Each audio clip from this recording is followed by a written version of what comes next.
आज हम आपको मिलवाने जा रहे हैं एक ऐसी हस्ती से जो न केवल अदालतों बल्कि समाज के निचले तबके तक बदलाव की लड़ाई लड़ रही है। सुप्रीम कोर्ट की सीनियर एडवोकेट, राष्ट्रीय मानवाधिकार आयोग की पूर्व सदस्य और सक्षम भारती तथा सक्षम रोजगार सोसाइटी की संस्थापक श्रीमती ज्योतिका कालरा मैम। मैम, आपने ना जाने कितने युवाओं को रोजगार, कौशल और उनका आत्मविश्वास बढ़ाकर उनकी जिंदगियां बदली हैं।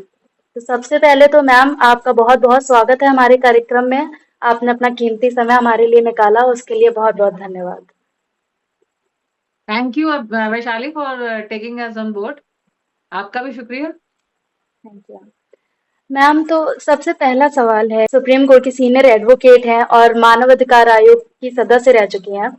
तो मैम, हाँ, आपने युवा सशक्तिकरण और एनजीओ की तरफ, समाज सेवा की तरफ कैसे आप मुड़ी? नहीं मेरी तो एक्चुअली मुड़ी नहीं, मैं मुड़ी हुई थी ओके। क्योंकि my mother was a teacher. तो एनडीएमसी में पढ़ाती थी and she retired as head mistress और प्रिंसिपल इन द स्कूल।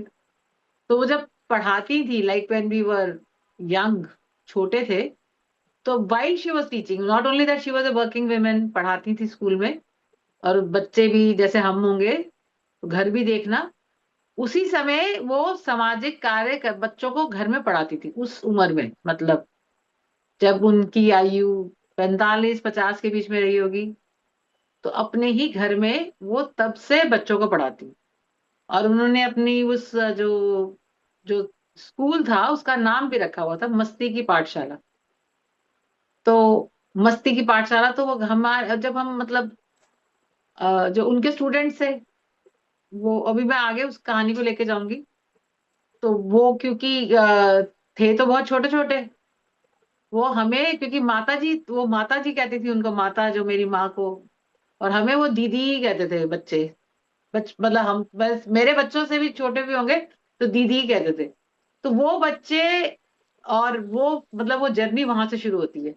तो हमारे लिए सोशल वर्क कोई शब्द नहीं है, क्योंकि ये माता के भी जो सारे स्टूडेंट्स हैं वो सभी घरों में जो काम करती हैं महिलाएं, वो हमारे घर भी काम करती थी। हाउस हेल्प है, सफाई करना, ये सब चीजें काम करना, घरों में काम करना, उनके बच्चे ही थे, गाड़ी साफ करने वाले। तो कभी मेरी माँ का तो ये तो मेरी माँ के हमेशा सब स्टूडेंट्स ही होते थे। उसका किसी से कोई रिलेशन ये नहीं है कि मेरे घर में काम करने वाली गरीब, मैं उसका ये काम कर रही हूँ, मदद कर रही हूँ, ना ना ना ना ना। उसका हर बच्चे के साथ, जो कि बच्चे use to be quite young to her, वो कोई माँ बेट बच्चे वाला संबंध नहीं था।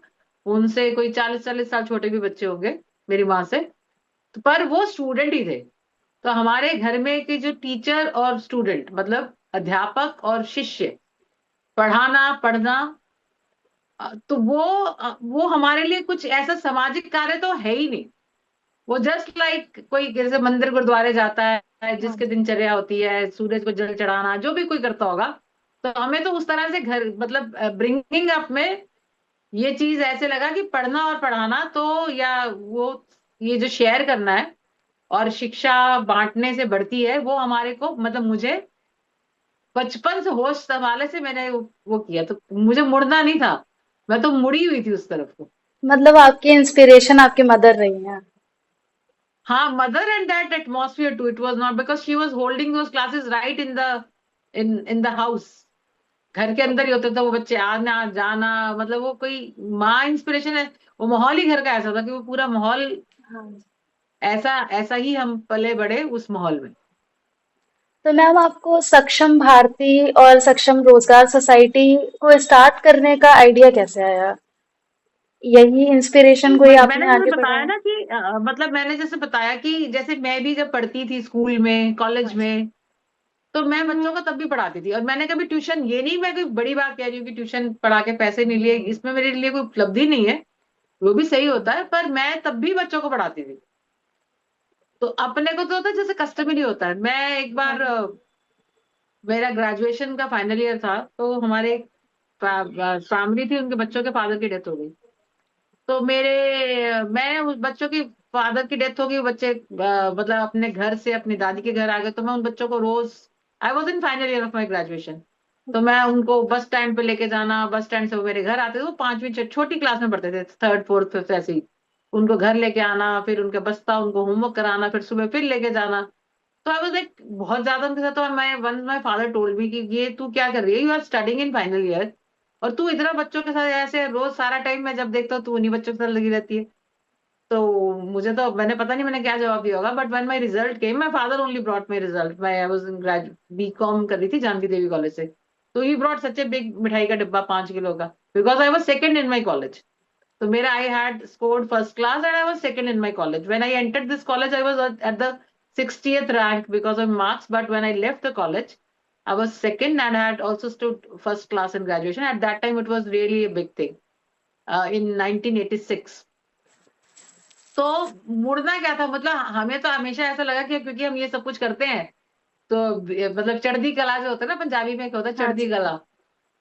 तो अपने को तो वही लगता है कि बिकॉज हम ये सब चीजें करते हैं, तो आई एम लाइक, मैं अपने को चढ़ती कला में मानती हूँ, और उसका जो कारण है वो मैं इन्हीं सब चीजों को देती हूँ। तो फिर क्या कहते हैं, मतलब मेरी माँ तो थी, माँ का तो स्कूल चल ही रहा, देन शी रिटायर्ड इन 2000 में रिटायर हो गई थी वो। उसके बाद तो और जोर शोर से उनका वो स्कूल चलता था। वो चलता ही था कि उससे पहले ना, मेरे हस्बैंड भी चार्टर्ड अकाउंटेंट है, तो सक्षम भारती तो खैर के जो वो हमारा घर रजौरी गार्डन में था। तो उसे मैं वहां अपने घर में भी बच्चों को, मतलब मैं पढ़ाती थी, मेरे अपने बच्चे थे, पर शाम को मेरे घर में बच्चे पढ़ने आते ही थे। वो आज नहीं, जब मैं बहुत यंग थी, लाइक 30 साल की होगी, 32 साल की होगी, and I had two boys and I had my own profession and professional commitment so many, तब भी बच्चे मेरे घर में पढ़ने आने ही है। एक जैसे होता है ना, रिचुअल है कि शाम को बच्चे पढ़ने आते ही थे। तो फिर सामाजिक कार्य तो मतलब ऐसा था ना कि सामाजिक कार्य फिर लगा जैसे ही is a chartered accountant, I was lawyer, and by the time we had also acquired that kind of, you know, financially also, professionally also। एक लाइफ में होता है ना कि आप कुछ एक मुकाम हासिल कर लेते हो। हाँ जी। तो फिर हमें लगा कि हम इस सोशल वर्क को थोड़ा और ऑर्गेनाइज वे में और प्रोफेशनली और अच्छे स्तर पे कर सकते हैं। तो 1998 में भारतीयता के नाम से वो काम शुरू किया था। फिर जब रजिस्टर कराने लगे 2000 में, तो भारतीयता नाम से रजिस्टर नहीं हुआ। तो फिर उसको सक्षम भारती से रजिस्टर किया, और हमारा घर जो V45 रजौरी गार्डन था, वही उसका रजिस्टर्ड ऑफिस था। वहीं से हमने सारे उसके काम शुरू किए। बहुत छोटे स्तर से शुरू किया था, ड्राइंग कंपटीशन से। तो मैं डीसी ऑफिस गई, तो मैंने कहा कि हमें ड्राइंग कंपटीशन करना है। तो वो डीसी से, मतलब तब डीसी जो आईएएस ऑफिसर होता है, उसने परमिशन दी, 5,000 रुपए वेव ऑफ किया कम्युनिटी सेंटर का। तो मतलब अपने ने कभी इसको अगर सोशल वर्क, जैसे हमारा 2000 से सक्षम भारती रजिस्टर्ड ही है, फिर सक्षम भारती फाउंडेशन बनती। And when I demitted my office as a member National Human Rights Commission in 2022, उससे पहले ही when we shifted to Noida, तो मैंने यहाँ पे सक्षम रोजगार सोसाइटी बनाई थी 2022 में, मार्च में। उसको भी अब आप मान लीजिए 3.5 साल हो गए। तो वही था कि सक्षम भारती में इतने सब लोग थे, इतना सब कुछ था, इतना करने को था। तो नए नए आपको एक्सपेंशन नहीं करोगे, नए काम नहीं करोगे, तो आप वहीं के वहीं सिमट के रह जाओगे। तो वैसे एक जर्नी है। तो क्योंकि प्रोफेशनल थे, और कोई एनजीओ चलाना is a very tough task, मतलब बिल्कुल भी आसान काम कोई सोचे। बिल्कुल ऐसा। तो जैसे एक कंप्यूटर सेंटर आपने चलाना, उससे ज्यादा मुश्किल है कि एक एनजीओ के द्वारा कंप्यूटर सेंटर चलाना है। आपको सारी कंप्लायंसेस करनी है, आपको वर्क प्लेस कंप्लायंसेस करनी है, आपको सब चीजें करनी है वकालत के नाते। आप सोसाइटी हैं तो आपकी उसकी कंप्लायंसेस हैं। तो क्योंकि मैं वकील हुई और मेरे हस्बैंड चार्टर्ड अकाउंटेंट, तो जितना इनकम टैक्स और उसकी सारी कंपनीज एक्ट की जो कंप्लायंसेस होती हैं, तो वो सारी मतलब फाइनेंशियल भी आपका रिटर्न फाइल करना, ये करना है, बैलेंस शीट बननी है, ऑडिट होना है, तो बहुत सारे काम होते हैं। तो सबके और फिर हम दोनों के अपने अपना सेटअप है। हमारा एक इंडिविजुअल लॉयर्स या सीए नहीं है, हमारे अपने अपने ऑफिसेज हैं। तो पूरा ऑफिस काफी उस पूरे ऑफिस की जो हम, और हमारे ऐसा है कि अब हमारा जो ऑफिस है वो भी संस्था है, उनके लिए भी उतना ही मन में प्यार है संस्था के लिए। जो हमारा परिवार है, जो हमारी फैमिलीज हैं, जो जैसे अगर मैं कहूँ तो मेरी जो डॉटर इन लॉ है उसके पेरेंट्स, तो वो भी, वो मेरी बहू है या उसके माता पिता भी संस्था के लिए वो भी पैसे देंगे, पार्टिसिपेट करेंगे। तो वो कुछ ऐसा है ही नहीं कि एक सामाजिक कार्य हो रहा है, जब मतलब कि अलग थलग पड़ता ही नहीं है। वो बिल्कुल इंटीग्रेटेड इंटीग्रेटेड है उस लाइफ के साथ। जैसा मैम आपने बताया कि आप फाइनेंशियली स्ट्रांग थे आप लोग, तो आपने ये स्टार्ट किया समाज सेवा का कार्य। हम भी उम्मीद करते हैं कि आगे ऐसी सोच और बढ़े लोगों के अंदर। मैम, जैसे आपने बताया कि आप बच्चों के ड्राइंग कॉम्पिटिशन्स और ये सब करवाते थे, तो मैम सक्षम रोजगार सोसाइटी या सक्षम भारती में ऐसी कौन सी बच्चों को स्किल्स सिखाई जाती हैं, और कितने बच्चों तक आज आप लगभग पहुंचे होंगे? ये देखो, सक्षम भारतीय की तो जो संख्या, और जैसे तुम्हें मैं बता रही हूँ कि फाइनेंशियली स्ट्रांग जो बात कर रहे हो, तो आज तो मैं एक और उदाहरण शेयर करना चाहती हूँ कि हम जब वो संस्था हम करते ही थे, अभी सक्षम भारती बनी भी नहीं थी, मतलब अभी ऑफिशियली सक्षम भारती रजिस्टर्ड सोसाइटी नहीं बनी थी।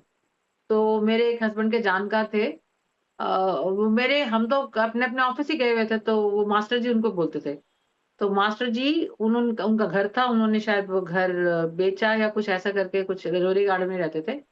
तो उस जमाने में 2000 से पहले की बात है, 2000 से पहले वो एक अखबार होता है ना, अखबार में लपेट के 50,000 रुपए, 50,000 रुपीज वो अखबार में लपेट के घर, मेरे हमारी मदर इन लॉ को घर पे दे के चले गए। ना कुछ बताया मैं दे रहा हूँ, ना कर रहा, कुछ नहीं, 50,000। वो आज के, मतलब आज के जमाने के कितने हो गए होंगे, 5 लाख तो कम ही है, 5 लाख 5 लाख। से भी ज्यादा ही होते होंगे वो अमाउंट, 50,000 कैश। तो मेरे हस्बैंड तो एक बार कहेगी, मैं तो, अभी हमारी संस्था बनी नहीं थी, कह रहा कि मैं तो नहीं रखूंगा, मैं तो वापस कर दूंगा उनका। मैंने कहा वो वापस करने के लिए नहीं दे के गए 50,000 रुपए, वो इसलिए नहीं दे के गए हैं कि तुम उनके घर जाके वापस कराओ। हाँ। उनको किसी ने थोड़ी बोला था कि पीछे से आके बिना बात किए, बिना बताए 50,000 पकड़ा के जा रहे हैं, तो वापस लेने के लिए तो दे के ही नहीं गए। हम्म। तो फिर मैंने कहा ये ऐसे नहीं चलेगा, इसको अब संस्था, मतलब इस पैसे, मतलब वो नींव जो डलती है उसकी, फिर पैसा हमारे पास थी, मतलब ऐसे ही यार, मतलब वो कोई उनको लेना देना नहीं, ना उनसे मांगे ना कुछ। तो हमने फिर जब संस्था बनाई, बैंक अकाउंट खोला, तो पहला 50,000 तो वहीं से आ गया था। और अब तो सक्षम भारती का काफी ज्यादा खर्चा है, like it's at a very, it's being run at a very professional, बहुत बड़े स्तर पे करी जाती है, तो काफी सीएसआर से भी काफी, क्योंकि 25 साल संस्था को चलते हैं, और प्रोफेशनली रन ऑर्गेनाइजेशन है, कोई जो इसके मेंबर्स हैं सब डोनेट ही करते हैं, पैसा कोई संस्था से लेता नहीं 1 रुपया भी। तो उस हजारों के बीच में होगा, मैं अभी तुमको आंकड़ा ना भी बताऊं, क्योंकि 25 साल से, 25 साल से स्किल तो नहीं, but like say about after 7 years of 2007, the Saksham Bharati started its first skill development center, that was at रघुवीर नगर। तो वो रघुवीर नगर दिल्ली सरकार के स्लम डेवलपमेंट का वो मिलते हैं, उसको क्या बोलते हैं ना, बस्ती विकास केंद्र के वो सेटअप्स है, मतलब एक स्ट्रक्चर है, बिल्डिंग है, बस्ती विकास केंद्र। तो हमने जा जाके उसको, मैंने यहीं पे जो स्लम, दिल्ली सरकार का ऑफिस है, वहां से उसको अलॉट कराया, वो करा। वो वहां पे पहला सक्षम भारती ने सेंटर खोला था, जिसमें stitching, tailoring, English speaking, computer, तो हमारा सबसे ज्यादा फोकस रहा था कंप्यूटर और इंग्लिश स्पीकिंग के ऊपर। तो वो रेगुलर सेंटर्स हैं। उसके बाद फिर सक्षम भारती ने एक अपना, अपनी बिल्डिंग, अपनी जमीन खरीद के विकास नगर में, बहुत अच्छा वो बना हुआ है पूरा, वो सेंटर बनाया। फिर एक उनके साथ है जो फुटवेयर, रिलैक्सो फुटवेयर के साथ द्वारका में, वो उसका फंडिंग, स्पेस भी उनकी, फंडिंग भी उनकी है। तो ये 3 रेगुलर सेंटर सक्षम भारती के चल रहे हैं, और जैसे मैंने बताया कि लगभग 20 साल से चल रहे हैं, तो काफी बड़ी संख्या में बच्चों को रेगुलर वहां से ट्रेनिंग मिली है। सक्षम भारती फाउंडेशन बनता है, दैट्स मेड इन 2020, 2020 में, कोविड के दौरान। उसने पहले काफी काम किया उत्तर प्रदेश में। Saksham Bharti foundation is a all India based non profit company. तो उसने पहले अभी एक नेशनल हाईवे अथॉरिटी के साथ काफी बड़ा काम किया, और सैमसंग के साथ किया, वो और बड़े स्तर पर जैसे काम करते हैं। तो ट्रेनिंग तो अपना रहता ही। फिर सक्षम रोजगार जैसे मैंने बताया, तो मेरी तो सारा ऑनलाइन ट्रेनिंग ज्यादा चलती है, क्योंकि हाँ, क्योंकि कनेक्टिविटी हो जाती है, और हमारा सारा डिजिटलाइज है, हमारा सारी चीजें हम गूगल शीट पे काम करते हैं, ऑनलाइन ट्रेनिंग है, सारा प्लानिंग हम ऑनलाइन करते हैं। तो हम अकाउंट्स और बिजनेस की ट्रेनिंग देते हैं, हम इंग्लिश कम्युनिकेशन और इंग्लिश स्पीकिंग की ट्रेनिंग देते हैं। हमारी जैसे रूट्स एंड विंग्स अभी चल ही रहा है, कल तुम ज्वाइन करना if you can find time. Okay. तो रूट्स एंड विंग्स में हमारा 8 सैटरडेज का था, 2 महीने का, 8 सैटरडेज। और हमारे रिसोर्स पर्सन जो हमें कल ज्वाइन करी, she is an IIT Roorkee, and then Wharton से उसने एमबीए किया है। and working with E&Y as a consultant and strategic consultant with Boston Consultancy, BCG, strategic consultant with this director with Blinkit. और IIT मतलब very well placed young people of the age of 30 years and all and are very well settled. वो हमारे कल जो हमारी class है जैसे वो टाइम मैनेजमेंट पे, we take those very good sections, time management, life skills, workplace etiquettes, how to introduce yourself, digital self-discipline, mental health और इमोशनल क्वेश्चन, कम्युनिकेशन। तो ये कैसा हमारा रहता है, हम भारत एक खोज एक सीरीज करते हैं जिसमें देश के अलग अलग राज्यों के बारे में हम बताते हैं, उसी राज्य के व्यक्ति उसको पूरा टाइम लेता है। हम कैरियर के ऊपर क्लासेस करते हैं, कैरियर के ऊपर सेशंस लेते हैं। हम कैरियर काउंसलिंग राइट जाके स्कूल्स कॉलेजेस में कैरियर काउंसलिंग करते हैं। और ड्राइंग कंपटीशन तो यहाँ भी हम अलग अलग स्कूल्स में, जैसे इस साल 4 थे सक्षम भारती फाउंडेशन के, तो टोटल कोई 35-40 सेंटर्स पे ड्राइंग कंपटीशन। वो हमारा actually drawing competition is continues to be our project, जिसमें हम रीचिंग आउट टू पीपल, हम स्कूलों में जाते हैं, बच्चों से मिलते हैं, तो सीधा वो करके वैसा हमारा चलता है। वो संख्या आंकड़ा वो बताने वाली बात है, क्योंकि this is not something which happens in months और इन डेज और in years, it is a very long process for you to see an impact. So as I said that those the students of my mother, she died in 2012, so about 13 years before. So all the students are still with us. So Saksham Rozgar Society is primarily being run by students of my mother, who became my student because it's now 13 years, and my own students whom I was teaching and who were associated with Saksham. They are all quite well placed. They are lawyers, chartered accountants, earning pretty well and doing well. But in our with me with in my association, maybe for 20 years, maybe for 15 years, 12 years, that way. So as you say, ki how what is it?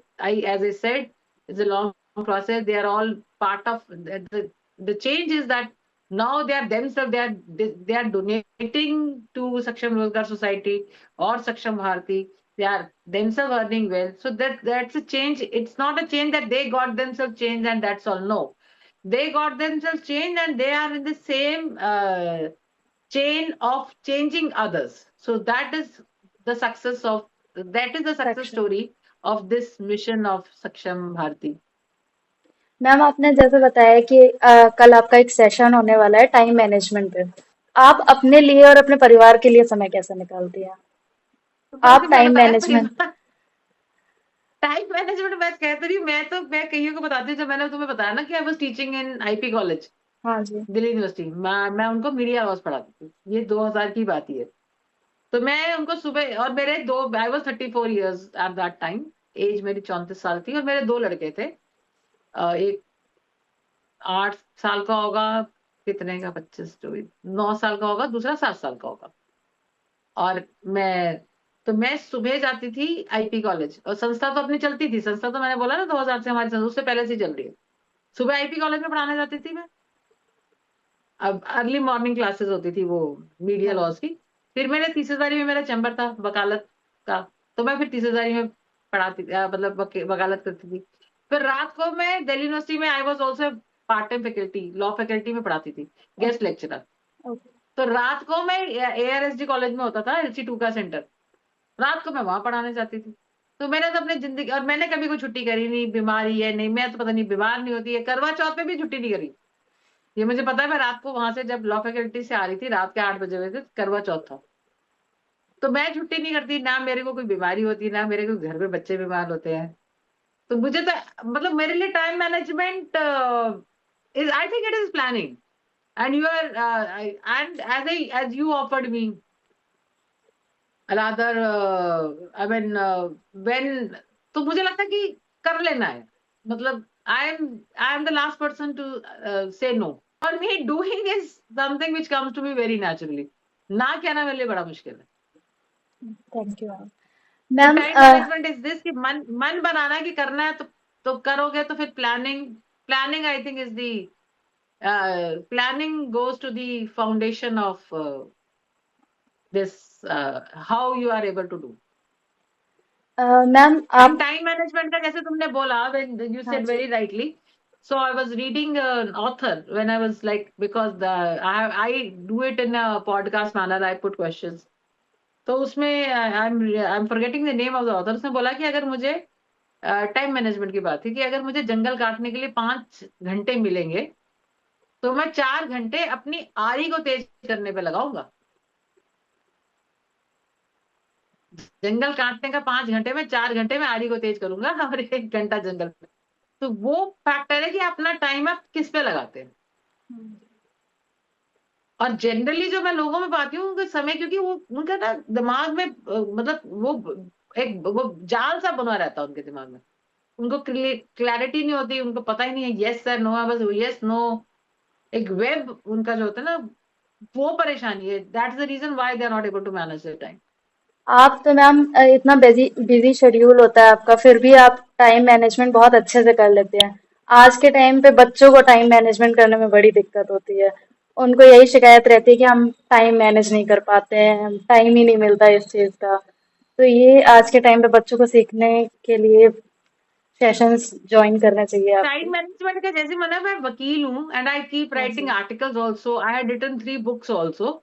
तो मैं लिख, मेरा मतलब I still I enjoy जब मैं रात को 12-1 बजे तक काम कर रही होती हूँ, and it is mostly writing. अब मुझे अपना केस के लिए तैयारी करनी है, मैं ड्राफ्टिंग करनी है, जब मुझे लगता है कि जल्दी से काम करना, तो देन आई ना दिन देखती हूँ ना रात देखती हूँ। तो मुझे बड़ा ही वो जो पीरियड होता है ना, मैं पागलों की तरह काम करूँ, that's something which gives me the best of my kick of my life. So work is something, that I don't take it as a work. I mean, it's not I'm doing it deliberately, but it happens to me. मुझे काम कोई काम लगता ही नहीं। आप मुझे enjoy हर चीज में करते हैं लगता अपने है कि काम को। हाँ, मैं बहुत ज्यादा एंजॉय करती हूँ। ये चक्कर है। तो मैम आपकी संस्था से काफी बच्चे जुड़े हुए हैं, कभी कोई ऐसी स्टोरी आप हम लोग के हमारे दर्शकों को बताना चाहेंगी जो मतलब आपको इमोशनल कर गई हो, किसी स्टूडेंट की लाइफ या कोई भी ऐसी स्टोरी। इमोशनल मतलब इमोशनल तो देखो, भावुक आप होते ही हो, और हर उसको आप भावना से देखते हो। हम अब अभी जो हमारा पिछले 2 सालों से हमने एक प्रोजेक्ट किया है, all India confederation of the blind. तो हम उनके 20 बच्चों को स्कॉलरशिप दे रहे हैं, मंथली 1,000 रुपये महीना। पिछले 2 साल से 2.5 साल से हम दे रहे हैं। और not only that we give them scholarship, पर मैं हर महीने उन बच्चों के साथ 1-to-1 एक ऑनलाइन मीटिंग भी करती हूँ, उन ब्लाइंड बच्चों के साथ। तो वो काफी अच्छा अनुभव रहता है। तो मैं जब उनकी बच्चों की बातें सुनती हूँ कि मैम, मतलब ब्लाइंड और इंटेलिजेंट बच्चे हैं वो सारे के सारे, काफी अच्छे उनके परफॉर्मर है, दिल्ली यूनिवर्सिटी में पढ़ते हैं, मिरांडा हाउस में, आईपी कॉलेज में, and have scored very good marks. जब कभी उनकी बातें मैं सुनती, मतलब मुझे मुझे अंधेपन का कोई एहसास नहीं था इससे पहले कि अंधापन क्या होता है। तो पर मैं जब सुनती हूँ, मैं कहती हूँ कि आप हम कितने मतलब कि दुखी होते रहते हैं। आप यही सोचो कितनी बड़ी नियामत है कि आपको भगवान ने आंखें दी हैं। और वही मैं अपने, जब मैंने अपने एक बार सक्षम रोजगार सोसाइटी के प्रोग्राम में भी बोला कि एक मैं बिकॉज ऑफ माई एज, तो मैं थोड़ा ट्रेनिंग लेती हूँ, ट्रेनर। तो उसने बोला कि मैम आप एकदम पैर से पैर सटा के ऐसे चलने की करो, बैलेंस अच्छा रहता है, मतलब पैर के आगे एक पैर के आगे हाँ ऐसे जी। बिल्कुल सटा सटा के पैर में। तो ये बैलेंस के लिए अच्छी एक्सरसाइज है। और फिर उसने बोला कि मैम अब आंख बंद कर लो आप।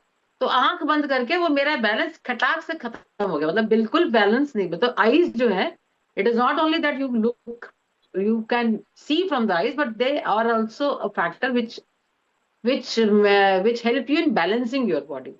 तो तब उनके साथ बात जब मैं शुरू में, अभी तो नहीं, मतलब तब मैं, मुझे बड़ा वो लगता था, भाई कितनी बड़ी नियामत है। और ये बच्चे देखो उसके बगैर, और बहुत सारे उनमें से आर्थिक रूप से काफी वैसे परिवारों से आते हैं, बहुत सारे के ऑलमोस्ट सभी। तो वो मुझे थोड़ा सा लगा, पर अब तो वो भी मेरे सब बच्चे बहुत अच्छे, उनसे मेरे रिलेशन हैं, अच्छी बॉन्डिंग है, फिजिकली भी मिलते हैं, कभी कहीं पार्टी भी करने चले गए हम। एक दिल्ली यूनिवर्सिटी में गए थे, तो कभी करूंगी तो तुमको भी बुला दूंगी। तो हमने we had lunch together, we enjoyed it. तो वो भी वैसा, लाइक भावुक is, I am not emotional that way, emotional in the sense आंसू आंसू मुझे ना आते हैं ना मतलब मेरे को कोई वो नहीं है। I deal the things with my brain, I think that's all. भावुक भूवुक वैसे नहीं होती, पर सही है। तो मैम आप जो काम करती हैं उसमें आपको कौन सी सबसे बड़ी चुनौती लगती है, सिस्टम, फंडिंग या फिर मानसिकता लोगों की?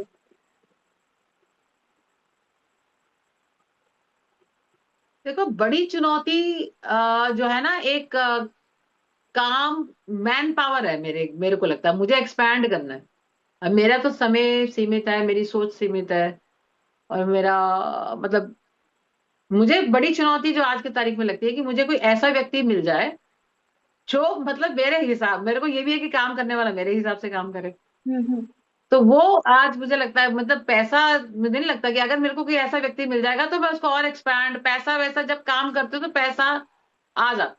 हाँ। जैसे मैंने बताया कि जैसे मेरी बहू, मतलब बाकी तो परिवार और वो तो छोड़ो, उसकी दादी की डेथ हुई तो उसके पिताजी ने 2 लाख रुपया हमारी संस्था को दान किया। तो कोई ऐसा नहीं होता कि आपके समधी आपकी संस्था के लिए हाँ। 2 लाख रुपया उन्होंने आके चेक दे दिया, वो कर दिया। तो पैसे को लेके मुझे नहीं लगता कि अब चुनौती है, क्योंकि हमारा जब खर्चा, हम हमारा कोई वो खर्चा नहीं ना, ईमानदार लोगों के लिए पैसा कभी ऐसा चुनौती बनता नहीं मेरे हिसाब से। पर मुझे अपने संस्था को आज बढ़ाने के लिए मुझे ह्यूमन रिसोर्स, मुझे कोई ऐसा व्यक्ति जो मन से, दिमाग से काम को आगे बढ़ाए, मैं आज मुझे लगता है वो चाहिए, जिससे मैं उसको एक पुश अपने काम को दे पाऊं। अब मुझे दिक्कत मेरे साथ ये है कि मुझे अपना, अपने हिसाब का व्यक्ति चाहिए। ऐसा। ये लड़की भी हो सकता है, लड़का भी हो सकता है, मतलब वो एक मुझे लगता है हाँ। Human resource to my understanding is a big difficult. challenge, or a serious challenge in the sense, look forward to having good employable people. Being a member, Rashtriya Manvadhikar Ayog, being a member is not काम करना. You are being appointed by the President of India, हाँ। and it is equivalent to a Supreme Court judge. It is a by warrant of the President of India, you are appointed. And a collegium of the Prime Minister, Home Minister, leader of हाँ। opposition, they sit together and they appoint a member National Human Rights Commission. And तो we are ma'am not like, काम नहीं करते, हमारी कोई वहां पे नौकरी नहीं होती, तनख्वाह, ऐसा नहीं होता कि हमें हाजिरी करनी है करनी है। It's not like that. हाँ, तो मैम क्या वहाँ का कोई एक्सपीरियंस आपका एनजीओ चलाने में मददगार रहा है? तो मैं तो कह रही हूँ ना, एनजीओ तो हम पहले से चला रहे थे। और मैं आयोग में गई तो मैं आयोग में जाने से पहले ही, not only that I was, we were running these NGOs, but I was myself associated with other NGOs also.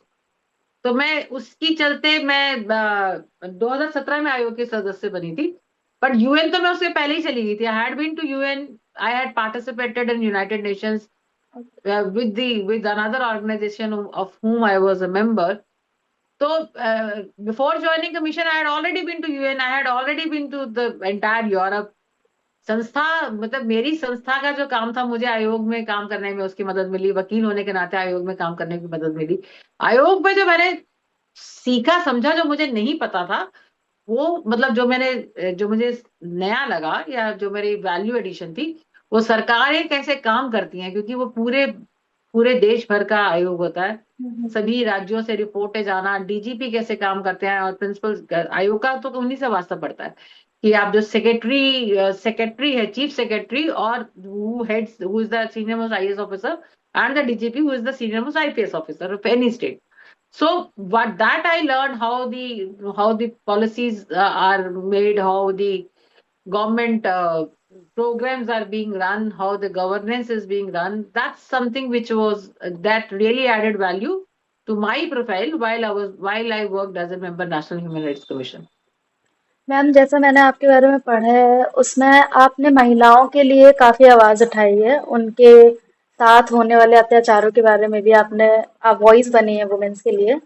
तो मैम आज के टाइम पे यौन उत्पीड़न की जो शिकार हुई महिलाएं हैं उनके लिए बहुत मुश्किल होता है कि न्याय पाया जा सके, या काफी केसेस में हम देखते हैं कि उनको जल्दी न्याय नहीं मिलता। तो इसमें आपको सबसे बड़ा चैलेंज क्या लगता है?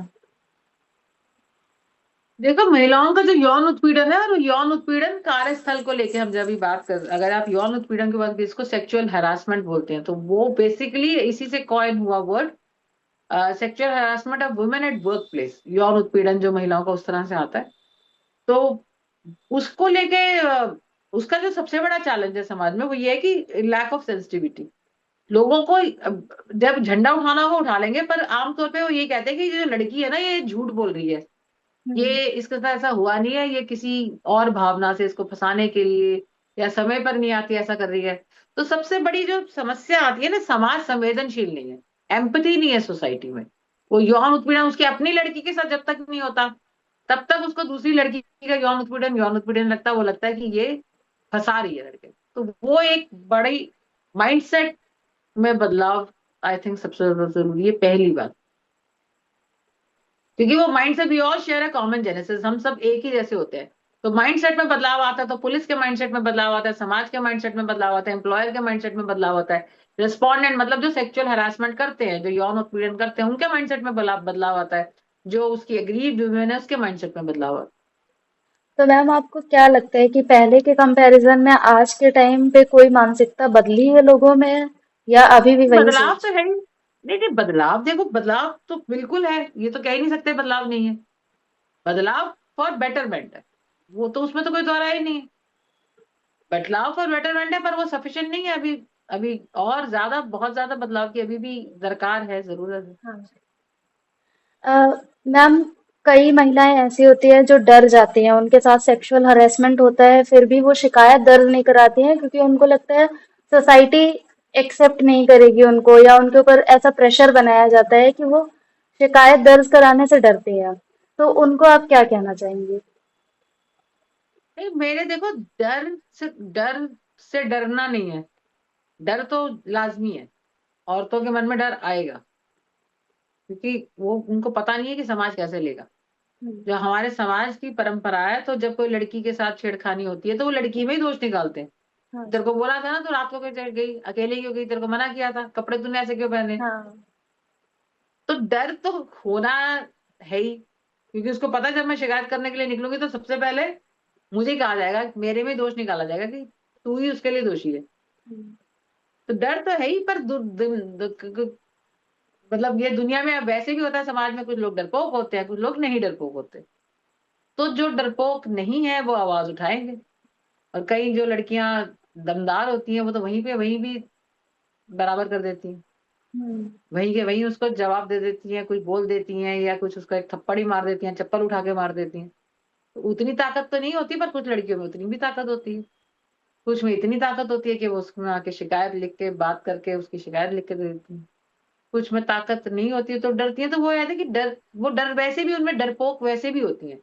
पर कई बार किसी से बात करके, किसी का सहारा मिलके, जैसे आज तुमने बात करी है, हम जैसे वर्कशॉप होती है सेक्सुअल हरासमेंट की, जो हम ट्रेनिंग, वो भी मैं पौष का मैंने किताब खुद से लिखी है, सेक्स एंड हरासमेंट, जिसको the then chief justice of India justice, तो उन्होंने उसमें फॉरवर्ड लिखा था when I was before I joined the commission. तो आई मीन वो फैक्टर है। अब वही है कि कितनी समाज में संवेदनशीलता, एम्पैथी कितनी होती है। वो जब डरी हुई लड़की किसी अपने पड़ोसी से बात करती है, किसी अपनी कुलीग से बात करती है, तो वो कैसे उसको रिस्पॉन्ड करती है हम्म। कि हाँ तेरी बात है, मैं उसको सपोर्ट करती है, या उसको यही कह देती है नहीं तेरे साथ तो गलत होगा, तू रहने दे। तो वो डर भी, इट्स नॉट 2 + 2 = 4। वो डर उसका कैसे निकलेगा, it's a long process. Again the genesis is empathy, the genesis is संवेदनशीलता, मतलब आपको, और वो that has to flow throughout the society. Ma'am, आपको क्या लगता है आज के युवाओं में सबसे बड़ी उनकी ताकत और सबसे बड़ी कमजोरी क्या है? आज के युवाओं की ताकत, मेरे को लगता है कि आईटी उनकी ताकत है, हाँ जी। जो पहले नहीं थी। मतलब इंफॉर्मेशन टेक्नोलॉजी अच्छे से जानते हैं। और सबसे बड़ी कमजोरी है कि डिसिप्लिन नहीं है। वो शायद पहले भी होता होगा, मुझे नहीं पता, बट जिनको मैं देखती हूँ, क्योंकि मेरे ऑफिस, वकालत का ऑफिस भी चलाती हूँ, तो मेरे संपर्क में जवान पढ़े लिखे लड़के लड़कियां भी आते रहते हैं। तो अनुशासन की कमी, अनुशासन से मेरा मतलब एक जैसे टाइम टेबल होना चाहिए, एक रूटीन होना चाहिए आपका, कि ये हम्म। इतने बजे उठना है, इतने बजे सोना है, ये काम करना है। तो ये मेरे अंडरस्टैंडिंग में ये वो लैक करते हैं। तो अगर उस चीज को वो ऑर्गेनाइज कर लें तो शायद अपनी जिंदगी में, और जो जिंदगी में बेहतर कर रहे हैं वो भी मेरे सामने आते हैं, तो उसका उसका भी कंट्रीब्यूशन सारा उनकी उस ऑर्गेनाइजेशन, उस प्लानिंग। क्योंकि टाइम पे उठने के लिए आपको पिछली रात को टाइम से सोना पड़ता है। और टाइम से सोने के लिए आपको अपने सारे काम टाइम से निपटाने होते हैं। तो वो प्लानिंग, सोच, वो अगर अपनी लाइफ में लाएंगे तभी अ, आगे बढ़ने वाला जो मुकाम है, क्योंकि आप अगर समय के साथ ही संघर्ष कर रहे हो, तब तक पहुंचने में ही संघर्ष कर रहे हो, तो परफॉर्मेंस तो आपकी certainly it's going to be impacted. I think वो कर लें तो बेहतर है, भविष्य उज्जवल है। मैम, हमारे दर्शकों में कई युवा ऐसे होंगे जो बेरोजगारी और निराशा से जूझ रहे हैं, तो उनको आप क्या मैसेज देना चाहेंगे? हाँ, उनको मैं कहना चाहूंगी कि काम नहीं करना चाहते। जैसे मैं उसकी राधिका मुंशी का एग्जाम्पल बता रही थी, वो साड़ियां बेच रही है, वो IIT IIM है। हाँ अब जी। इनके यहाँ पे इनको काम करने से ज्यादा ना इमेज चाहिए। जैसे वकीलों को भी मैं देखती हूँ, मेरे पास बहुत आते रहते हैं कि हम कॉर्पोरेट लॉयर बनना चाहते हैं, हम मीडिएशन लॉयर बनना चाहते हैं, हम आर्बिट्रेशन लॉयर बनना चाहते हैं। अरे वकील तो बनोगे, पहले स्पेशलाइजेशन में पहले कैसे चले जाओगे? हाँ पहले जी। फंडामेंटल तो सीखो। काम नहीं करना चाहते। अब वकील, मैं वकील के उदाहरण से करना चाहती हूँ। बेरोजगारी तो कहेंगे हमें नहीं मिलता काम। अब आप वकालत, आप आए हो, अभी आपको कुछ नहीं आता, तो आपको कोई केस लड़ने के लिए कोर्ट में थोड़ी भेज देगा। अब बेसिक फंडामेंटल्स तो सीखो। आपको फाइलिंग सिखाई जाएगी, वो भी आपको आती नहीं थी। फाइल में पेपर कैसे रखना है वो नहीं आपको आता। तो ये बेरोजगार नहीं है युवा, वो काम करना नहीं चाहते। आप कोई किसी लड़के को जो 10वीं 12वीं पास है, उसको ऑफिस में कहो, कहेगा मैं झाड़ू नहीं मारूंगा, मैं टेबल नहीं साफ करूंगा, मैं पानी नहीं पिलाऊंगा, मैं चाय नहीं पिलाऊंगा। अरे 12वीं पास कर ली तो क्या हो गया? काम तो करने, काम तो करो। शुरुआत तो काम कहीं से नहीं, एक करनी तो है।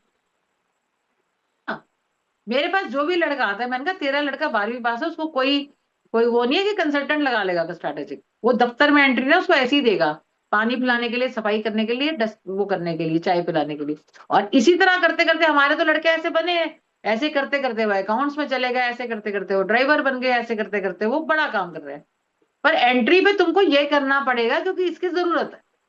तो ये बेरोजगारी नहीं है, लोगों के मन दिमाग जो है ना वो, मेरे हिसाब से, मतलब इतना इमेज के ऊपर उनको ध्यान है कि हम किसी को क्या बोले कि हम फलाने हैं, हम ढिमके हैं। जबकि US में और विदेशों में, अमेरिका में, यूरोप में, वहां तो हर काम करते हैं, बड़ी डिग्निटी ऑफ वर्क है। हाँ हाँ। वहां तो ये नहीं है, तो वहां तो हायर एजुकेशन है ही नहीं। Very few people are getting higher education. कोई कोई मॉल में काम कर रहा है, कोई पेट्रोल पंप पे काम कर रहा है, हम्म। क्योंकि काम तो वही है ना। 80% काम वही हो सकते हैं। हम्म। पर सबको एक तमगा चाहिए कि हम ये फलाना XYZ, हम CA हैं, हम वकील हैं। तो दैट्स नॉट बेरोजगारी नहीं है। They don't, the point should be work. They lack work culture, they lack work ethics. वो करेंगे तो रोजगार मिलेगा, पैसा भी कमाएंगे। और इसीलिए जो अवसाद, जो डिप्रेशन भी इसीलिए। एक्सपेक्टेशंस बहुत आई हैं जिंदगी के, मैं सबसे खूबसूरत हूँ, मैं सबसे ज्यादा कमा सकता हूँ, मैं ये कर हाँ सकता हूँ। ऐसे थोड़ी होता है, जो कर सकते हो करो ना। बैठे हाँ। बैठे बैठे अपना मुंगेरी लाल के हसीन सपने, जब वो पूरे नहीं होते तो अवसाद में जाते हैं। मैम, मेरा आखिरी सवाल है कि 5 से 10 सालों में आप सक्षम भारतीय और सक्षम रोजगार सोसाइटी को कहाँ देखना चाहेंगे? मैं सक्षम रोजगार सोसाइटी को, क्योंकि मैं ही इसकी प्रेसिडेंट हूँ अब, सक्षम रोजगार सोसाइटी की, 5 साल 10 साल मैं reaching out to more and more people. Like अभी जो हमारी, हम जो ट्रेनिंग करते हैं, ऑनलाइन ट्रेनिंग करते हैं, तो उसमें हमारे पार्टिसिपेंट्स ऑन एन एवरेज 60 65, कभी 70, इसी रेंज में होते हैं। हम्म। तो कोई भी जैसे चाहता है कि इस रेंज रीच आउट को हम बढ़ाएं। हम इसको मतलब एक फर्स्ट फेज में 100 150, इसी तरह जैसे अब देखने को तो, सुनने को मुझे लगता है, जैसे मैं खान सर को देखती हूँ या मैं औरों को देखती हूँ जो, जिनकी बहुत बड़ी फॉलोइंग है। क्योंकि मैं कॉम्पिटिटिव एग्जाम के लिए तो बिल्कुल खिलाफ हूँ। आज मैं भी कॉम्पिटिटिव एग्जाम की ट्रेनिंग शुरू कर दूं तो मेरे पास बच्चे आ जाएंगे। बट आई हाँ। Am very much against the preparation for the competitive exam, because वो आप अपना prime time of your youth you waste. एक क्लासरूम में बैठ के आप पढ़ते हो, उसमें आप कुछ नहीं सीखते। तो आप वही दफ्तर में काम कर लोगे ना, पानी और चाय पिलाने का भी काम कर लोगे ना, यू विल गेन नॉलेज, बातचीत करना, कम्युनिकेशन करना। So that's the reason all the topic which you have heard, they are all life skills, skills for success.